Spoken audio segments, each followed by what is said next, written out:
Hello students. Now in this video, I will take you through the steps in how to construct a tangent to a circle from a point off the circumference of the circle. Or probably in other words, you can say outside of the circle. All right, now the previous video, I demonstrated how to construct a tangent to a circle from a point on the circumference. So in this case, it's from a point off, or we can say outside of the circle. Now again, a diameter is given of 40 mm, and point to note, diameters, they are not always given, or measurements are not always given for this particular construction. All right, so I'll take you through the steps, with step one, again, being quite obvious in the sense that we have to obtain the circle. All right, so step one is simply to draw the circle to the given measurement. And in this case, we'll use a radius of 20,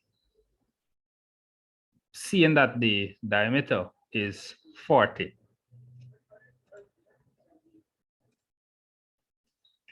Good, and we can label the center as A, that like we would have done in the previous video. Now, point P, in this case, we'll place that point anywhere outside of the circle.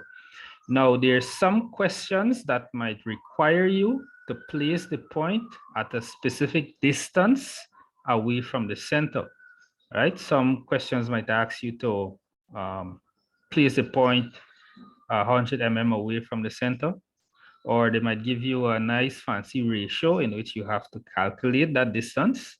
So whatever is asked, all you need to do is figure out the length or figure out the distance, and you mark that point. Now, in this case, I would simply mark a point anywhere outside of the circle, right? So I would mark that point and label it as P. All right, point P. Now, what I'll do, I'll draw a line from the center to point P. Let me just get a thin line, seeing that it's a construction line, right? We'll draw that from A to P. Good.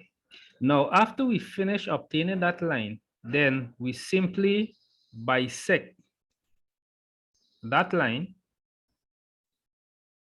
All right, and if you can remember, bisecting a line means that you're dividing it into equal parts, two equal parts rather, or we divide it into half. All right, so we mark the first arc on top and we mark another one at the bottom.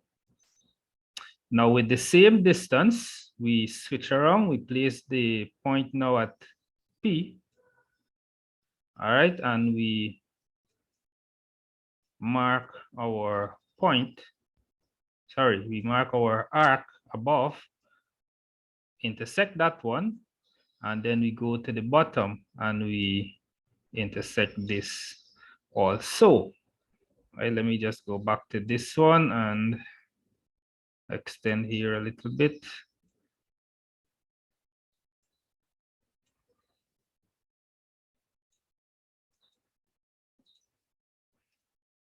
Good.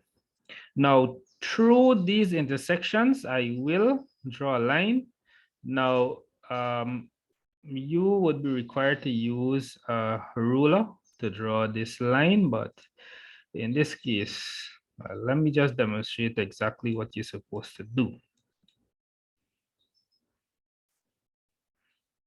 All right, so what I was going to do is just draw a line, you know, from this intersection to that one, but I'll just use the ruler so you would see exactly what it is that you have to do.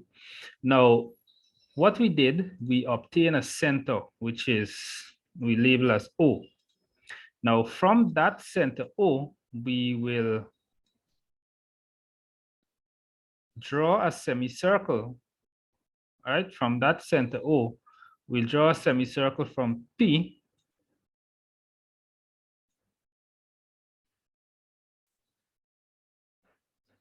from O to any end of the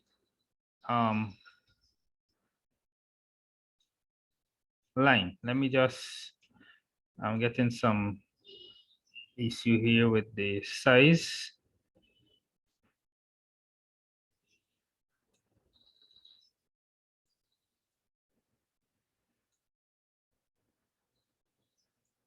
So,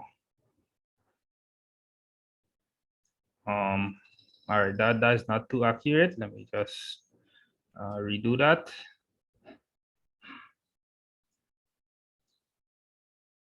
Good, much better. All right, so I draw that semicircle. Now, the next thing I'll do is insert the normal, which is this line coming from the center to the point where the circle intersect the semicircle, right? So that point is called the normal. And again, if we can remember, the normal is always 90 degrees to the tangent.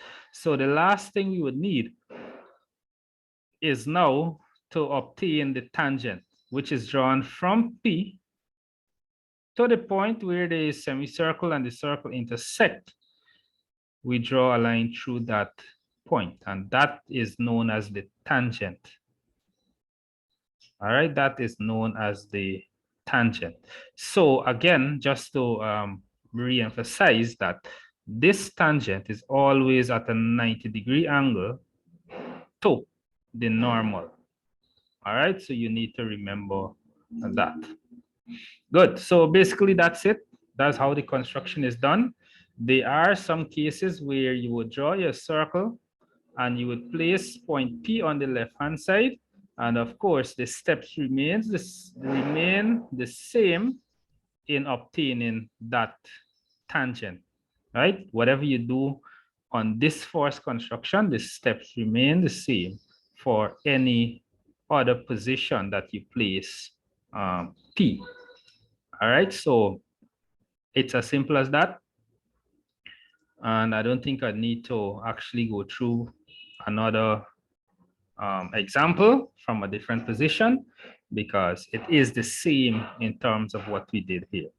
All right, so that's it. Thank you again for watching, and I'll see you during my other videos. All right, so goodbye.